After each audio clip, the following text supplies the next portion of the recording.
அழகே அழகு சீரியலில் யாருக்கெல்லாம் ராகவனையும் லக்ஷ்மியையும் பார்த்தா அதிகமாக காண்டாகுதோ அவங்கெல்லாம் நம்ம சேனலுக்கு சப்ஸ்கிரைப் பண்ணிவிட்டு லைக் பட்டனை தட்டி விட்டுருங்க.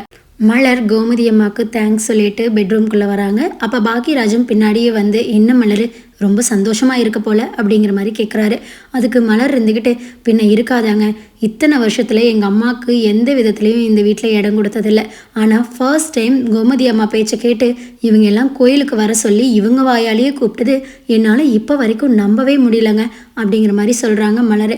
அதுக்கு பாக்கியராஜ் இருந்துக்கிட்டு என்னாலையும் நம்ப முடியல மலர், எப்படி அம்மாவும் அப்பாவும் இவ்வளோ சீக்கிரம் ஒத்துக்கிட்டாங்கன்னு எனக்கு தெரியல. கண்டிப்பாக கோமதி அம்மா சொன்னதுக்கு இவங்க ஏதாவது கத்துவாங்கன்னு நினச்சேன்.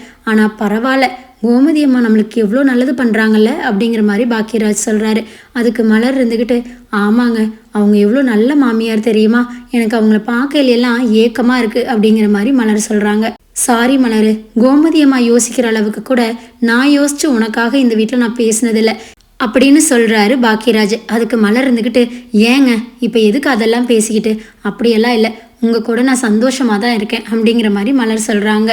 எல்லாரும் படுக்க போயிட்டுறாங்க. அப்போ ராகவனும் லக்ஷ்மியையும் பெட்ரூமில் உட்காந்துக்கிட்டு ராகவன் கேட்குறாரு, லக்ஷ்மி இந்த கோமதி அம்மா கம்முனே இருக்காதா, நம்மளுக்கு எது ஆகாதோ அதையவே பார்த்து பார்த்து செய்ய சொல்லுது அப்படிங்கிற மாதிரி சொல்கிறாரு. அதுக்கு லக்ஷ்மி இருந்துக்கிட்டு அதான் பாருங்களேன், நம்ம தான் அவ்வளோ தூரம் பூசி மழுப்புறமே, நம்மளுக்கு எதுக்கு இந்த வேண்டாத வேலைன்னு கம்முன்னு உட்காந்துருக்குதா, ஏதாவது ஒன்று சொல்லி நம்மளை எரிச்சல் படுத்திக்கிட்டே இருக்குது இந்த அம்மா அப்படிங்கிற மாதிரி சொல்கிறாங்க லக்ஷ்மி அம்மா. இப்போ என்ன லக்ஷ்மி பண்ணுறது, நாளைக்கு மாப்பிள்ளை வேற வராரு, இவங்களும் வந்தாங்கன்னா கண்டிப்பாக அது மாப்பிள்ளைக்கு பிடிக்காது, கண்டிப்பாக கோவப்படுவார், எனக்கு என்ன பண்ணுறதுனே தெரியல, நீ என்ன பண்ணிடு, நாளைக்கு பாக்கியராஜா காலையில் கூப்பிட்டு நேரமே அவங்க அம்மாவை கோயிலுக்கு வர வேண்டான்னு சொல்லிடு அப்படிங்கிற மாதிரி ராகவன் சொல்கிறாரு.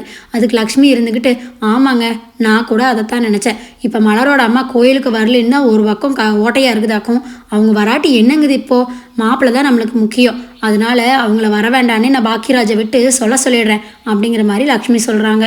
இங்கே வெளியில் கோமதி அம்மா, மதி, மலர், மீனா, ராஜி எல்லாரும் வழக்கம் வந்து பேசிகிட்டு இருக்காங்க. அப்போ கோமதி அம்மா கிட்ட மலர் இருந்துக்கிட்டு நீங்கள் பண்ண உதவியை என் வாழ்நாள்லேயே மறக்க மாட்டேன் அப்படிங்கிற மாதிரி சொல்கிறாங்க. மீதி இருக்கிற 3 பேரும் அப்படி என்ன உதவி பண்ணாங்க அப்படிங்கிற மாதிரி மீனா கோமதி அம்மாவை பார்க்குறாங்க. அதுக்கு கோமதி அம்மா இருந்துக்கிட்டு ஏய் நீ விடும் மலர், சும்மா அதையவே பேசிக்கிட்டு இருக்க அப்படிங்கிற மாதிரி சொல்லவும் இங்கே என்னதான் நடக்குது, கொஞ்சம் எங்களுக்கும் சொல்லுங்களேன் அப்படிங்கிற மாதிரி மீனா கேட்குறாங்க. அதுக்கு மலர் இருந்துக்கிட்டு நடந்த விஷயங்களை சொல்கிறாங்க. அதுக்கு மதி ஏங்கா இதுக்கு கூடவா அவங்க பர்மிஷன் கேட்கணும், நீங்கள் அம்மா வீட்டுக்கு போகிறது கூட அவ்வளோ பெரிய குத்தமா அப்படிங்கிற மாதிரி கேட்குறாங்க. மீனா அதானே, என்ன இது ஊரில் இல்லாத கொடுமையாக இருக்குது அப்படிங்கிற மாதிரி கேட்குறாங்க. அதுக்கு கோமதி அம்மா இருந்துக்கிட்டு அது மட்டுமா இங்கே கொடுமையாக நடக்குது, எல்லாமும் தான் கொடுமையாக நடக்குது, பாவம் இந்த பிள்ளை எப்படி தான் அனுசரித்து நடந்துக்குதுன்னே எனக்கு தெரியலை அப்படிங்கிற மாதிரி சொல்கிறாங்க. அப்போ எல்லாரும் படுக்கவும் போயிடுறாங்க. காலையில் நேரமே எழுந்திரிச்சு எல்லாரும் அவங்கவுங்க வேலைகளை பார்த்துக்கிட்டு கோயிலுக்கு தயாராகிட்டு இருக்காங்க. அப்போ லக்ஷ்மி பாக்கியராஜை கூப்பிட்டு பாக்கியராஜ் இங்கே வாடா அப்படின்னு சொல்லி கூப்பிடுறாங்க. சொல்லுங்கம்மா கூப்பிட்டீங்களா அப்படின்னு சொல்லிக்கிட்டே பாக்கியராஜ் கிட்ட வரவும் ஆமாம் மலரோட அம்மா கோயிலுக்கு வராலாக்கும் அப்படிங்கிற மாதிரி கேட்குறாங்க. ஆமாம்மா நான் உங்ககிட்ட சொல்லிட்டேன், அவங்கள ரெடியாகி பஸ் ஸ்டாப் வர சொல்லியிருக்கேன், நம்ம போகிற வழியில் அவங்கள பிக்கப் பண்ணிக்கலாம் அப்படிங்கிற மாதிரி பாக்கியராஜ் நிறுத்தாமல் பேசுகிறாரு. அதுக்கு லக்ஷ்மி அம்மா இருந்துக்கிட்டு ஏய் நிறுத்துடா, என்னடா நீயும் அவங்க கூட சேர்ந்துக்கிட்டு அவங்க தான் புரியாமல் பேசுகிறாங்கன்னா நீயும் கூடவா, தங்கராஜ் மாப்பிள்ளை வராரு, உனக்கு தெரியும் தானே, அவருக்கு அவங்க குடும்பத்தை கண்டாலே ஆகாது, இதில் வேற அவங்க வர்றதை பார்த்தாரு அவ்வளவுதான் கோச்சுக்குவார். இப்போ மலரோட அம்மா கோயிலுக்கு வரலன்னு தான் ரொம்ப வருத்தமாக இருக்குதாக்கும், அவங்க அம்மா எல்லாம் ஒன்றும் வர வேண்டாம், நீ ஃபோன் பண்ணி அவங்களாம் வர வேணான்னு சொல்லிடு அப்படிங்கிற மாதிரி சொல்கிறாங்க. அதுக்கு பாக்கியராஜ் இருந்துக்கிட்டு அம்மா நீங்கள் தானே நேற்று ஃபோன் பண்ணி வர சொன்னீங்க அப்படிங்கிற மாதிரி கேட்குறாங்க. ஆமாண்டா நான் தான் வர சொன்னேன், அந்த கோமதி அம்மாவோட இம்சை தாங்க முடியாமல் தான் நான் கூப்பிட்டா உடனே வந்துடுவாங்களா, அந்த அளவுக்கெல்லாம் அவங்க ஒர்த் இல்லை, நீ எல்லாம் ஒன்றும் வர வேணான்னு சொல்லிடு, என்ன புரியுதா, அது மீறிக்கிது வந்துட போகிறாங்க, தங்கராஜ் மாப்பிள்ளை ரொம்பவே கோவப்படுவார் அப்படிங்கிற மாதிரி சொல்லிட்டு போயிடுறாங்க. பாக்கியராஜுக்கு என்ன பண்ணுறதுனே தெரியல. இதை பற்றி மலர்கிட்ட பேசலாம் அப்படிங்கிறதுக்காக மலரை பார்க்குறக்காக போகிறாரு. அப்போ மலர் இருந்துக்கிட்டு இந்த சேரீ கட்டிக்கவா அப்படிங்கிற மாதிரி ஒவ்வொரு சேரீயாக எடுத்து பாக்கியராஜ்கிட்ட காட்டுறாங்க. எங்கள் அம்மாவை ரொம்ப நாள் கழித்து பார்க்க போகிறேங்க, அதுவும் நம்ம வீட்டில் வச்சு பார்க்க போகிறேன், எனக்கு எவ்வளோ சந்தோஷமாக இருக்குது தெரியுமா, இது அப்படியே கண்டினியூ ஆகணும், எல்லாரும் வர்ற மாதிரி எங்கள் அம்மாவும் இந்த வீட்டுக்கு வந்துட்டு போக இருக்கணுங்க அப்படிங்கிற மாதிரி நிற்காமல் பேசுகிறாங்க. அதை பார்த்த பாக்கியராஜுக்கு அம்மா சொன்ன விஷயத்த இவகிட்ட சொன்னால் கண்டிப்பாக ஒத்துக்க மாட்டா, அதுவும் இல்லாமல் இவளோட சந்தோஷம் இதாயிடும், அதனால நம்ம சொல்லவே வேண்டாம், அவங்க கோயிலுக்கு வர்றது வரட்டும், நம்ம என்ன நடந்தாலும் பார்த்துக்கலாம் அப்படிங்கிற மாதிரி மறைச்சிட்றாங்க. அதுக்கு மலர் இருந்துக்கிட்டு ஏங்க ஒரு மாதிரி இருக்கீங்க அப்படின்னு கேட்கவும், அதெல்லாம் ஒன்றும் இல்லை மலர், உனக்கு எந்த சேலை கட்டினாலும் அழகாக இருப்ப நீ அப்படிங்கிற மாதிரி சொல்லிட்டு, சரி சரி சீக்கிரம் கிளம்பு, நம்ம ரெடி ஆயிடலாம் அப்படிங்கிற மாதிரி கிளம்ப ஆரம்பிக்கிறாங்க. எல்லாரும் கோயிலுக்கு கிளம்புறதுக்காக கிளம்பிட்டு இருக்காங்க. அப்போ சுரேஷ் கிட்ட ராகவன் இருந்துக்கிட்டு, ஏய் சுரேஷ், இன்னைக்கு நீ லீவ் போட்டதானே, ஏதாவது வேலை இருக்குது பாதியில் வாங்கன்னு கூப்பிட்டுற போகிறாங்க, நம்ம குலதெய்வ கோயிலுக்கு போகிறோம், வர்றதுக்கு எப்படியும் பொழுதாகிடும் அப்படின்னு ராகவன் சார் சொல்கிறாரு. அதுக்கு சுரேஷ் இருந்துக்கிட்டு, இல்லைப்பா கூப்பிட மாட்டாங்க, நான் நேற்றே லீவ் சொல்லிட்டேன் அப்படிங்கிற மாதிரி சொல்கிறாரு. அப்போ மதி ரூம்லேருந்து வெளியில் வரா, சாரி கட்டிட்டு தலை நிறைய பூ வச்சுட்டு ரொம்ப அழகாக வரா. அதை பார்த்த சுரேஷ்க்கு ஒரு நிமிஷம் கண் இமைக்கவே மறந்துடுறாங்க. சுரேஷ் மதியை பார்த்து ரொம்பவே சைட் அடிக்கிறாரு. மதிக்கு அந்த பார்வை உறுத்தவும் ஒரு மாதிரி தலை குனிஞ்சிட்டு கீழே நிற்கிறாங்க. இதையெல்லாம் நோட் பண்ண மீனா ராஜியும் 2 பேரும் கிண்டல் பண்ணிக்கிட்டு சிரிக்க ஆரம்பிக்கிறாங்க. சரி சரி எல்லாரும் மசம் நிற்காம எல்லாத்தையும் எடுத்து வச்சுட்டு கிளம்புங்க. ஏய் மலர், சமையலெல்லாம் முடிச்சிட்டியா, எல்லாமே எடுத்து வச்சிட்டியா, கோயிலுக்கு தேவையானது பூஜை சாமானமெல்லாம் அப்படிங்கிற மாதிரி லக்ஷ்மி அம்மா கேட்குறாங்க. அதுக்கு மலர் இருந்துக்கிட்டு, எல்லாமே எடுத்து வச்சுட்டு அத்தை, காஃபியெல்லாம் எடுத்து வச்சிட்டியா, அன்னைக்கு மாதிரி சின்ன ஃப்ளாஸ்கில் ஊற்றி வச்சிட்டியோ என்னமோ, பெரிய ஃப்ளாஸ்கில் ஊற்றி வை மலர் அப்படிங்கிற மாதிரி சொல்கிறாங்க. அதுக்கு மலர் இருந்துக்கிட்டு, பெரிய ஃப்ளாஸ்கில் 2 ஃப்ளாஸ்கில் ஊற்றி வச்சிட்டேன் அத்தை அப்படிங்கிற மாதிரி சொல்கிறாங்க.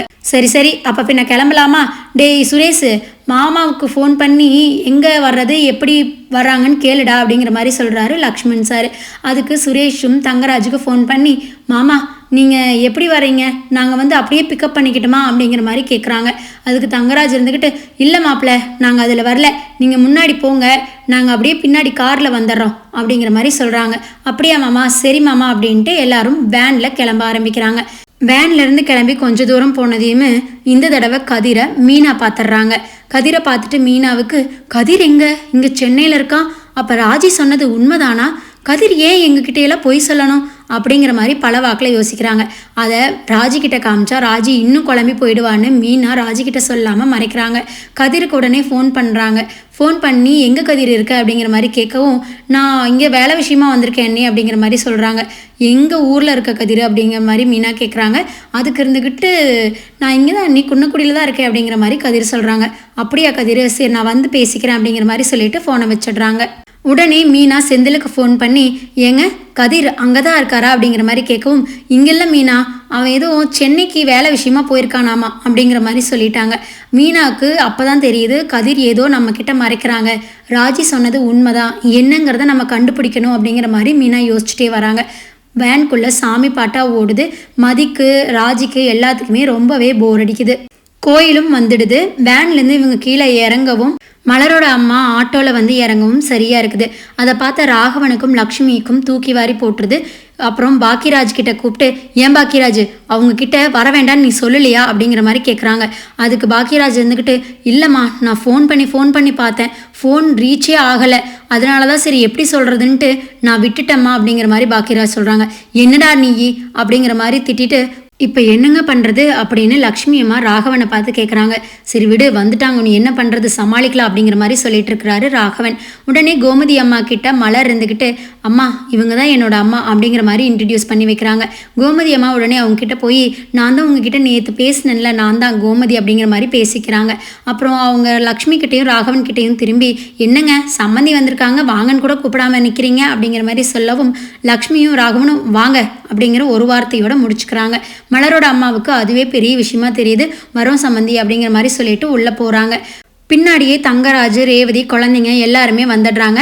அதை பார்த்த ராகவனுக்கும் லக்ஷ்மிக்கும் ரொம்பவே சந்தோஷம். வாங்க மாப்பிள்ள, ஏன் ரொம்ப லேட் ஆகிடுச்சுங்களா அப்படிங்கிற மாதிரி பேசிகிட்டு இருக்கும்போது தங்கராஜ், ஆமாம் மாமா கொஞ்சம் லேட் ஆகிடுச்சு அப்படின்னு சொல்லிட்டு திரும்பும்போது மலரோட அம்மாவை தங்கராஜ் பார்த்துடுறாரு.